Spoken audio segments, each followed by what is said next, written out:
हम एक अपील में एडवोकेट हैं, अपेलेंट के एडवोकेट हैं। दूसरे पक्ष की ओर से अभी काउंटर एफिडेविट आना है, उसके बाद आर्गुमेंट्स होने हैं, तब जाकर अपील का फैसला होगा। हमारे मुवक्किल हमसे बार बार पूछते हैं कि एक झूठा केस था, उसके बावजूद हमारे लड़के को उम्र कैद की सजा हो गई है। ये कैसा न्याय है जो बेगुनाहों को सजा देता है? ये कैसे न्यायाधीश हैं जो निरपराध को उम्र कैद की सजा सुना देते हैं? जो हमने उनको बताया वही आज की वीडियो में आपको बता रहे हैं। वस्तुतः आपके केस की हार जीत केवल और केवल आपके एविडेंस पर निर्भर करती है। और कोई केस ऐसा नहीं होता कि आरोपी को शुरू में ही पता न चल जाता हो कि उसका एविडेंस बिगड़ना शुरू हो चुका है या नहीं हो चुका है, उसका एविडेंस ठीक ढंग से रिकॉर्ड किया जा रहा है या उसमें कहीं कुछ गड़बड़ियां हैं। तो केस के सजा हो जाने के बाद लगातार रोने से बेहतर है कि आप अपने केस के एविडेंस को देखकर खुद पहचान जाएं कि आपके केस में एविडेंस ठीक ढंग से करवाया जा रहा है या गलत करवाया जा रहा है। भविष्य में आपको बरी मिलने वाला है या सजा मिलने वाली है, यह सब पहचानना आपको एवं आपके एडवोकेट को आना चाहिए। हम आपको इसकी बाबत कुछ इंडिकेटर्स आज बता देते हैं। इंडिकेटर्स माने सूचक, जिससे आपको यह सूचना मिलेगी कि आपका एविडेंस किस दिशा में जा रहा है।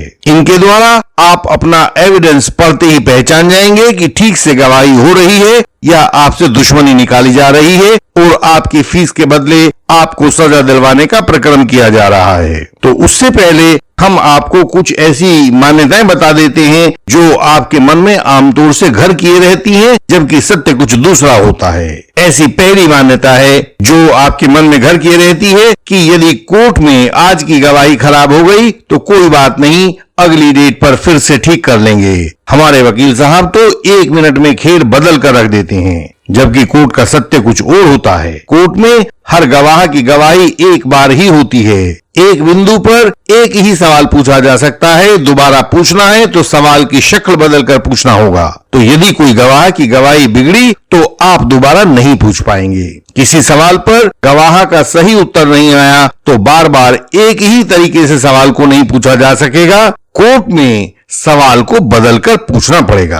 अतः कोर्ट में एक एक सवाल, एक एक शब्द बहुत महत्वपूर्ण है, उसे बहुत साध कर पूछा जाना चाहिए। यदि वह बिगड़ा तो दोबारा नहीं सुधर पाएगा। आपकी दूसरी मान्यता है, कोई बात नहीं, हमारी गवाही बिगड़ी तो हमारे वकील साहब शानदार आर्गुमेंट्स करके हमें बचा लेंगे, जबकि सत्य कुछ दूसरा होता है। कोर्ट का सत्य है, कोर्ट कभी ऐसे आर्गुमेंट्स पर ध्यान नहीं देते जो एविडेंस के अनुसार नहीं होते हैं या एविडेंस के खिलाफ होते हैं। मुकदमे के सच को उसका एविडेंस तय करता है। अन्य किसी बात की भी एविडेंस से ज्यादा महत्ता नहीं होती। तो सारे मुकदमे के केंद्र में जो सत्य है वह एविडेंस है। सही में तो आर्ग्यूमेंट्स भी एविडेंस का ही विस्तार होते हैं। इंडियन लीगल सिस्टम ने अपनी इंटेंसिव कंसल्टेशन के साथ 138 NI एक्ट के मैटर्स में भी आपको गाइडेंस देना शुरू कर दिया है, ताकि आपको लड़ने से पहले ही हरा ना दिया जाए। जब आप हमारे मेंबर बनेंगे तो तत्काल आपसे पूछा जाएगा कि आप किस विषय में कंसल्टेशन चाहते हैं। आपको जो विषय चाहिए आप उसे बता सकते हैं। चेक बाउंस वाले मामलों में आपको सब कागजात का PDF बनाकर पहले से तैयार रखना चाहिए। इसमें हमें अपने विरोधी के साथ साथ समय को भी पछाड़ना होता है। This is a race against time also. हमारी शुभकामनाएं हैं कि आप विजयी हों। आपकी अगली मान्यता है, यदि इस वाली कोर्ट ने हमसे दुश्मनी निकाली तो कोई बात नहीं, हम अपील करके ऊपर वाली कोर्ट में इनको देख लेंगे, हम वहां से बरी होकर आएंगे। जबकि कोर्ट का सत्य यह होता है कि कोर्ट चाहे ट्रायल की हो या अपील की या उससे भी ऊपर सुप्रीम कोर्ट हो, सब कोर्ट्स का ध्यान एविडेंस पर रहता है। यह कानून का आधारभूत सत्य है कि कोई भी मुकदमा एविडेंस की अनुपस्थिति में या एविडेंस के विरुद्ध जाकर नहीं जीता जा सकता है। हर कोर्ट सबसे पहले फाइल में मौजूद एविडेंस का जायजा लेती है। यदि एविडेंस आपके फेवर में है तो आप जीतेंगे, और यदि आपका एविडेंस बिगड़ गया है, आपके विरुद्ध कर दिया गया है, तो तब आपकी सजा पक्की है। आपकी अगली मान्यता होती है कि हम कर ही क्या सकते हैं, हम एविडेंस तो कर नहीं सकते, एविडेंस तो एडवोकेट करवाते हैं, हम तो केवल फीस देते हैं, तो हम कुछ भी नहीं कर सकते हैं, खड़े रहते हैं सिर्फ।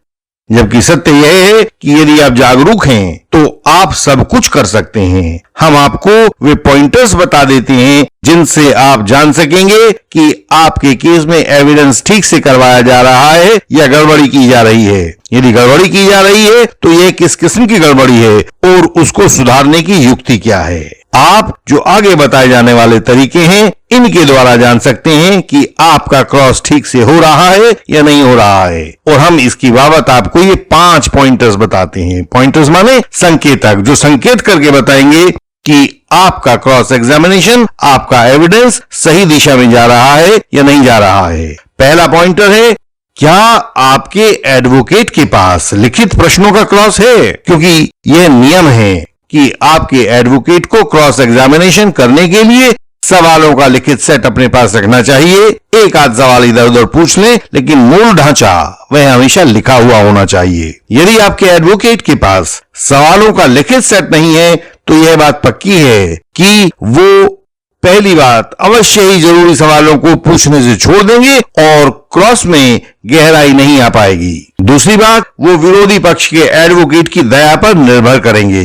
विरोधी एडवोकेट जब चाहेंगे आपके एडवोकेट के ऊपर दबाव डालकर सवालों का क्रम बिगड़वा देंगे, आप पर खतरा बढ़ जाएगा। अगली बात है कि जब भी कोर्ट में कहा सुनी होगी तो आपके एडवोकेट अपने सवालों को बदल लेंगे।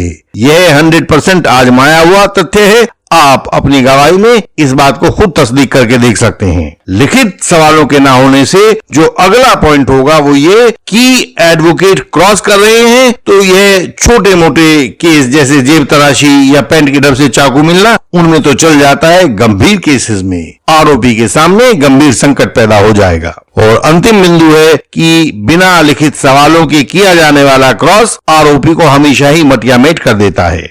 दूसरा पॉइंटर है, क्या आपके एडवोकेट कन्फ्रंटेशन एंड कॉन्ट्राडिक्शन करवा रहे हैं? एक फॉल्स विटनेस जितनी बार बयान देता है उतनी बार उसके बयानों में बदलाव दिखाई देता है। आप देखिए कि आपके क्रॉस के दौरान आपके एडवोकेट ने कितनी बार कन्फ्रंटेशन एंड कॉन्ट्राडिक्शन करवाया है, कितनी बार गवाह को झूठ बोलते दिखाया है, उसके झूठ को पकड़ा है। यह जांचना आजकल समय में कठिन नहीं है, क्योंकि हम अपनी हर दूसरी तीसरी वीडियो में ये तरीके आपको दिखाते हैं। आप स्वयं देखकर पहचान सकते हैं कि आपके एडवोकेट सही ढंग से कन्फ्रंटेशन और कॉन्ट्राडिक्शन करवा रहे हैं या नहीं करवा रहे हैं। और यदि नहीं करवा रहे हैं तो समझिए आप सजा की ओर धकेले जा रहे हैं।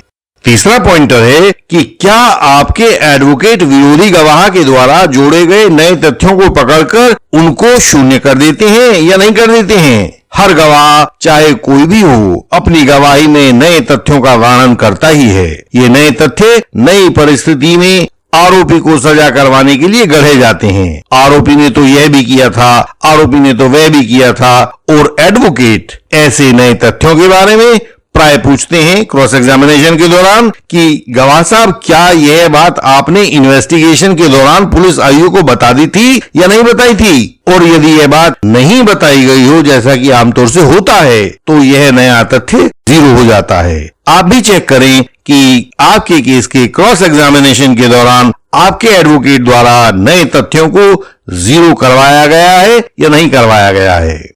चौथा पॉइंटर है, क्या आपके एडवोकेट अपनी पसंद के उत्तर ही गवाह के मुंह से निकलवा रहे हैं? हमने आपको रूल बताया है कि जब तक आप यह निश्चित ना हो जाए कि आपके प्रश्न का गवाह क्या उत्तर देगा, उस प्रश्न को ना पूछा जाए। पूछेंगे तो कठिनाई बढ़ेगी। तो विरोधियों के गवाह आपके कानूनी दुश्मन होते हैं। आपको नष्ट करने के लिए ही उनको कोर्ट में लाया जाता है। तो आप अपने केस में किए गए क्रॉस एग्जामिनेशन को पढ़कर चेक करें कि आपके एडवोकेट के द्वारा किए गए प्रश्नों का उत्तर क्या आपके पक्ष में ही आता है या प्रश्नों को अनियंत्रित तरीके से पूछकर उनके अजीबोगरीब उत्तर लिखवाए जा रहे हैं। इससे रिकॉर्ड के बिगड़ जाने का खतरा है जो आपके विरुद्ध जाएगा। तो यह एक सावधान करने वाला इंडिकेटर है। इसके द्वारा अपने क्रॉस एग्जामिनेशन को अवश्य चेक करें।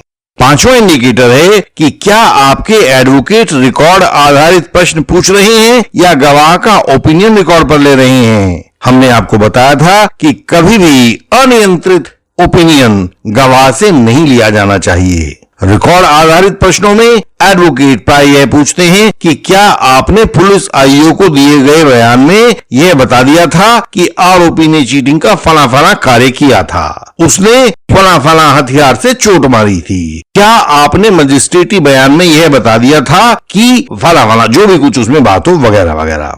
लेकिन अनगढ़ किस्म के क्रॉस में यह पूछा जाता है, आपको लगता है कि आरोपी जैसा शरीफ आदमी चीटिंग करेगा? या बेतुके किस्म के सजेशन दिए जाते हैं। कहा जाता है, मेरा कहना है कि आरोपी ने कभी चीटिंग नहीं की थी, और गवाह कहता है नहीं नहीं की थी, मेरे साथ की थी।